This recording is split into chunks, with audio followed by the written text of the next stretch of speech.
Bonjour à toutes et à tous, je suis ravie de vous retrouver pour À la Une. Tout de suite les titres de ce mardi 9 avril. Le Hamas dénonce donc le projet de trêve dans la bande de Gaza proposé par Israël, mais il annonce qu'il va tout de même l'étudier. L'Ukraine a de nouveau été attaquée cette nuit par des drones russes. Kiev explique avoir détruit les 20 engins volants. Les villes de Mykolaïv, Odessa, Kherson ou encore Venetia et Lviv ont été visées. Et afin de renforcer le flanc est de l'OTAN face à la menace russe, un contingent de soldats allemands est arrivé hier en Lituanie. La brigade sera pleinement opérationnelle en 2027. Au total, 5000 militaires allemands seront déployés. La Lituanie n'a bien sûr pas été choisi au hasard. Le pays partage une frontière avec le Bélarus, allié de Moscou, mais aussi avec l'enclave russe de Kaliningrad. Natalia Odisharia.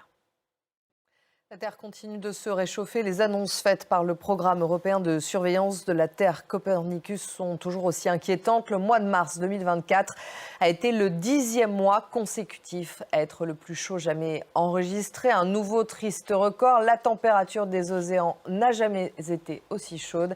Écoutez la porte-parole adjointe de l'Observatoire Copernicus. Conséquence de ce réchauffement climatique, plusieurs régions du sud de la Russie sont toujours confrontées à de fortes inondations, notamment la région d'Orenbourg, frontalière du Kazakhstan, où des milliers de personnes ont été évacuées.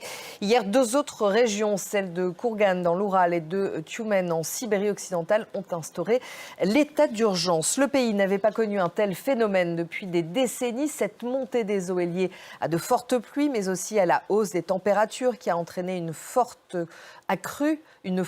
accrue de la neige. Fait rare hier, des habitants de Horsk ont manifesté pour critiquer la mauvaise gestion des autorités. Cécile Galluccio. On va parcourir la presse internationale et française avec Hélène Frade. Bonjour Hélène. Bonjour Pauline. Et on parle du retour des habitants de Khan Younes après le retrait des troupes israéliennes du sud de la bande de Gaza. Après 6 mois de bombardements intenses.